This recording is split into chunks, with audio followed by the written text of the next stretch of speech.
Assalamualaikum warahmatullahi wabarakatuh.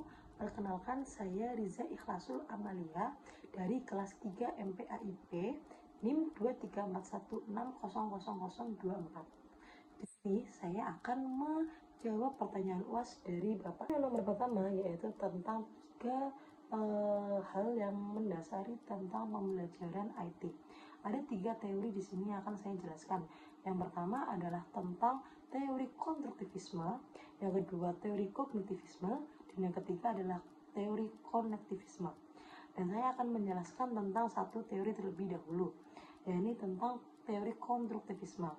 Nah, di dalam teori ini adalah dia itu tidak hanya pembelajaran itu bukan hanya hal yang diberikan saja, tetapi di sini peserta didik dituntut untuk aktif di dalam lingkungannya. Jadi bukan hanya satu atau bukan hanya guru atau pendidik saja yang menjelaskan tentang pembelajaran, namun di sini peserta didik itu dituntut untuk aktif dalam pembelajaran. Nah, ini contohnya ada tentang misalnya kita menggunakan simulasi video.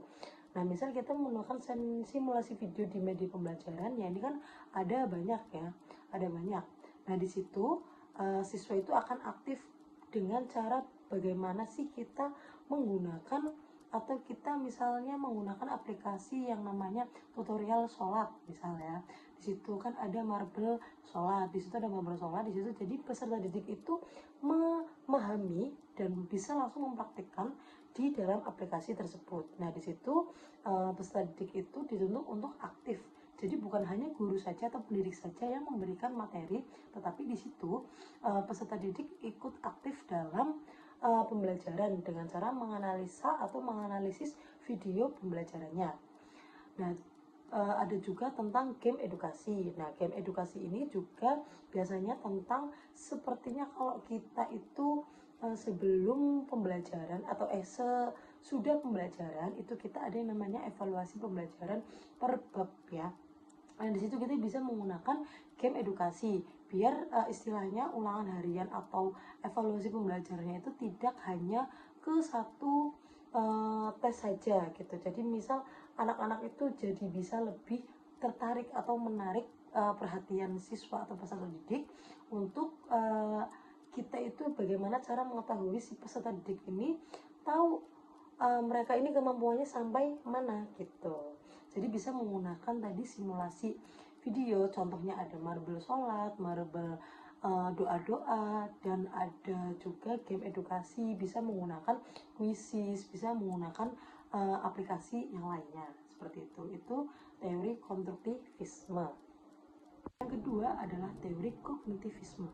Nah, teori kognitivisme ini adalah teori yang menjelaskan atau mendasari tentang bagaimana kemampuan kepribadian peserta didik. Kita tidak bisa menyamaratakan semua pengetahuan atau kemampuan dari peserta didik.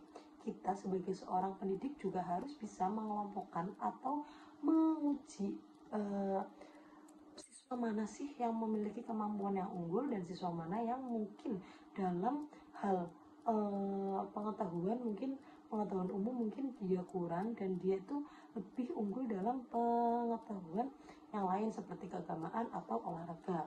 Nah, di situ kita itu harus bisa memisahkan atau bukan memisahkan, tetapi kita harus bisa menyesuaikan bagaimana sih peserta didik ini bisa belajar sesuai dengan kemampuannya. Jadi misalnya ada anak yang kurang dalam belajar, nah dia tidak bisa disamaratakan dengan anak yang sangat paham atau dengan mudahnya memahami pembelajaran. Nah, di situ nanti anak akan merasa tertinggal bahwa dia kok merasa belum bisa, tapi pendidik ini atau guru ini menjelaskan hal yang sudah lebih jauh karena ada anak yang memang ada anak yang pengetahuannya bisa lebih unggul.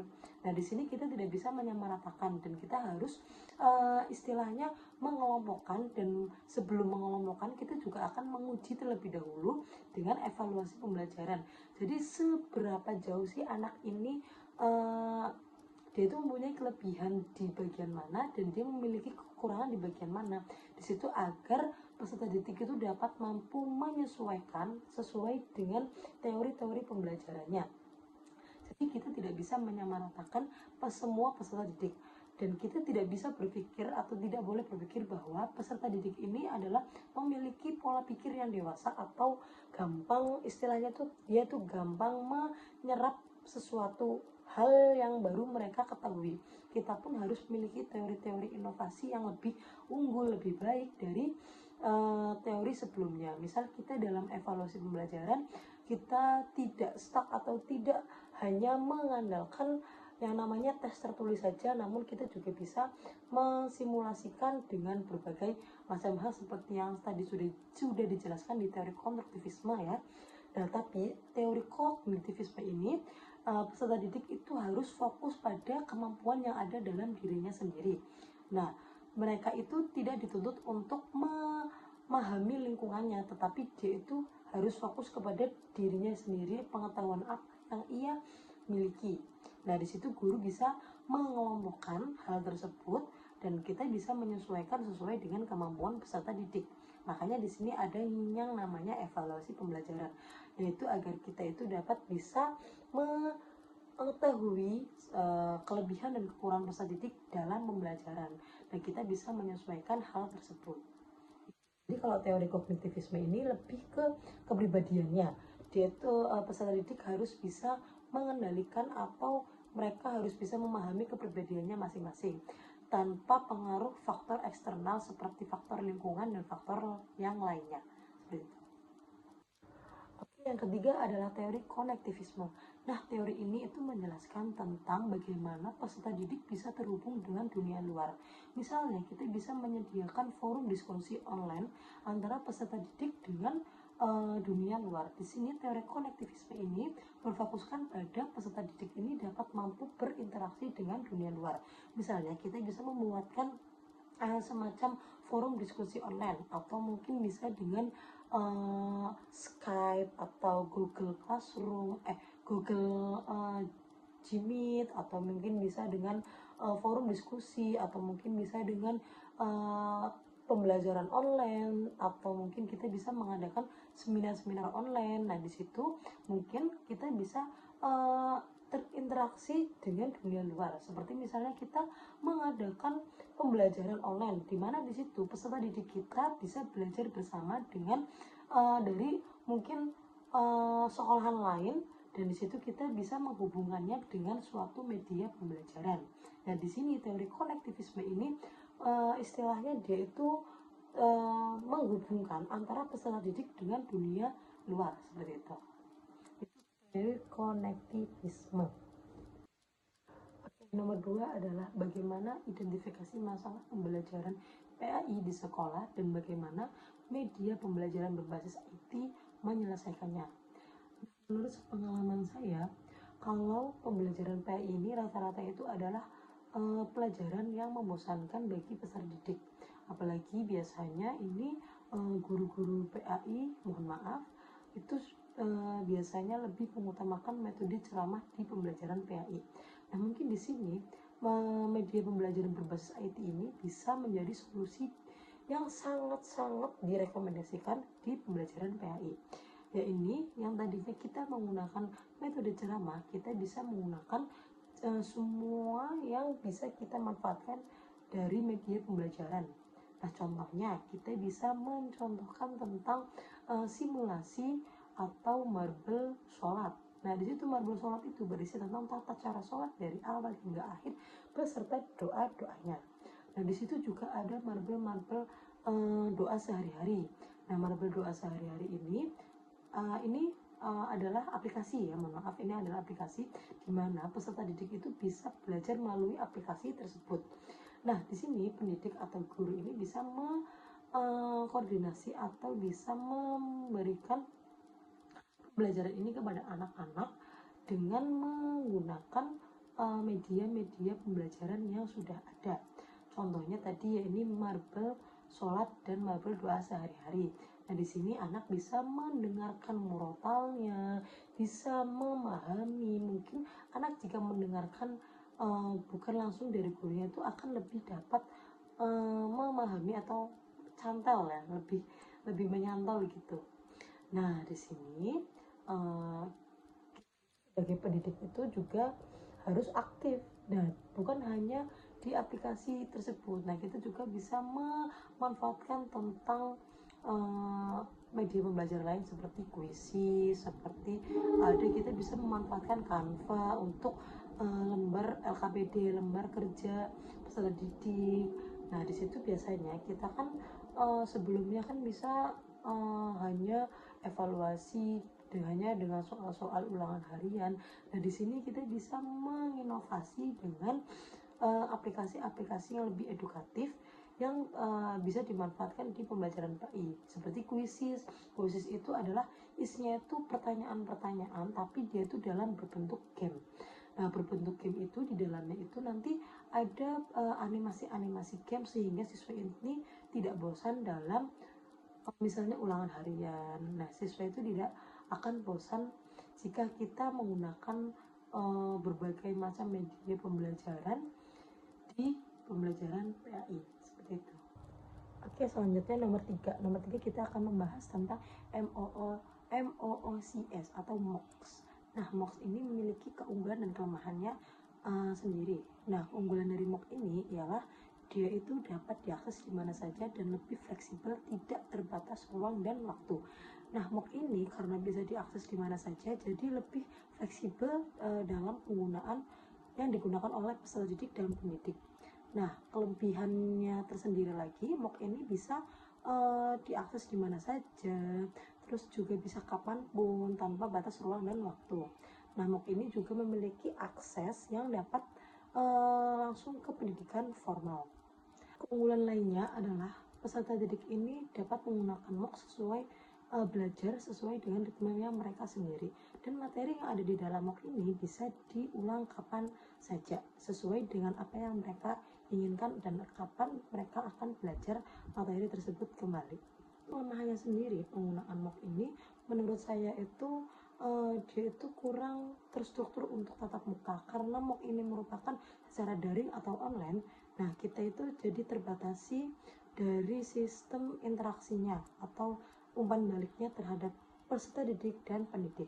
Nah, MOOC ini selain dapat membatasi interaksi kita, MOOC ini juga materi yang ada di dalamnya atau pertanyaan-pertanyaan di dalamnya itu biasanya peserta didik ini tidak menyelesaikan pertanyaannya karena mungkin adanya kesulitan belajar, kurangnya motivasi belajar. Nah, mungkin dari situ MOOC itu memiliki kelemahan yang dialami oleh peserta didik.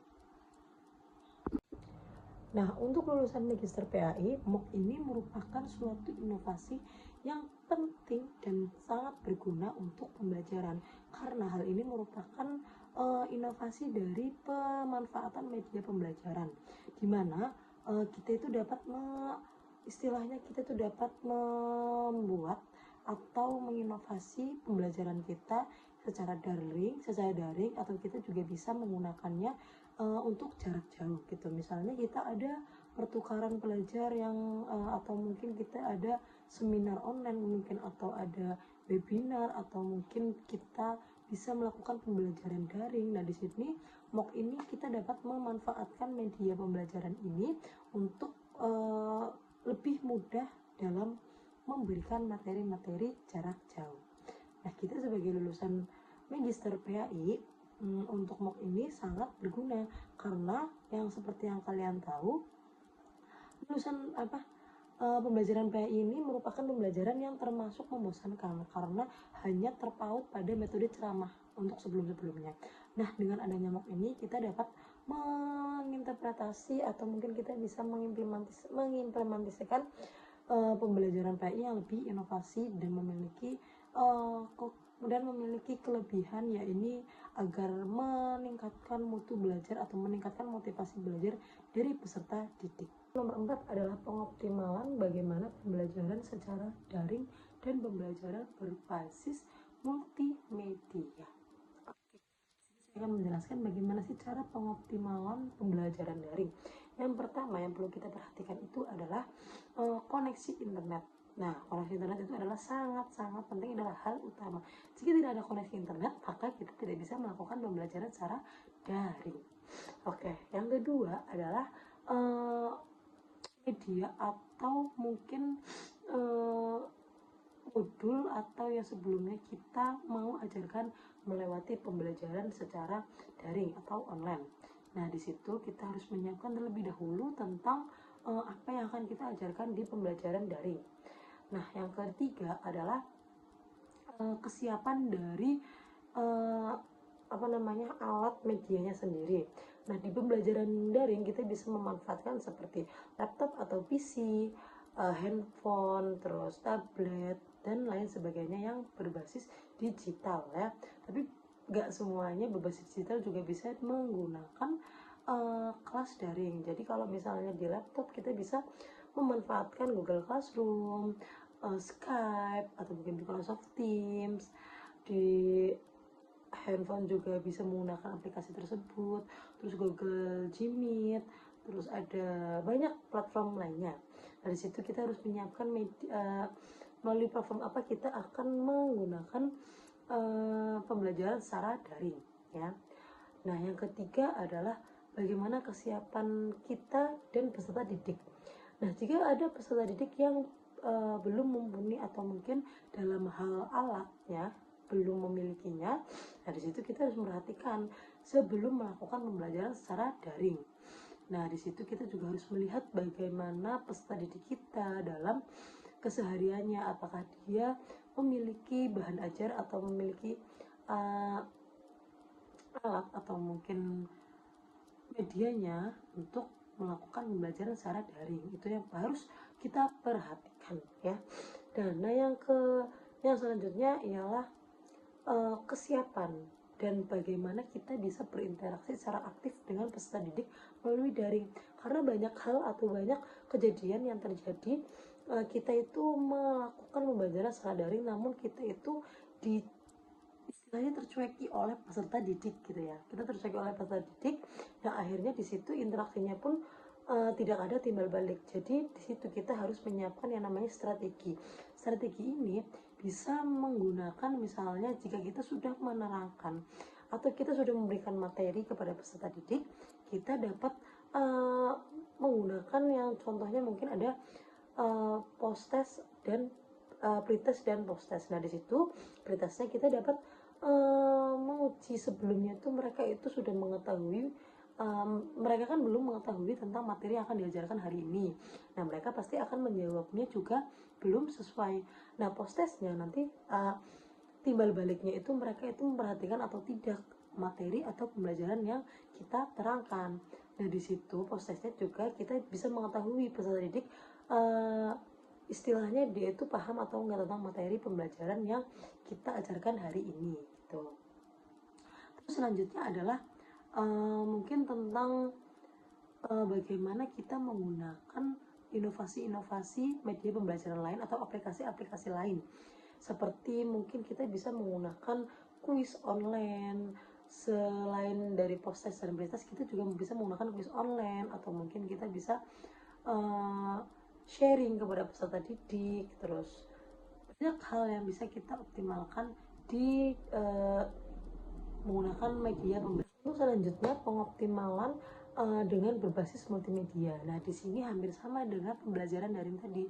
Sebelumnya kita harus mempunyai atau memiliki yang namanya medianya atau mungkin alatnya ya, minimal kita kalau misal mungkin pembelajaran di kelas kita harus memiliki yang namanya LCD atau proyektor atau laptop atau PC dan HDMI dan hal-hal lainnya yang mendukung tentang media pembelajaran multimedia.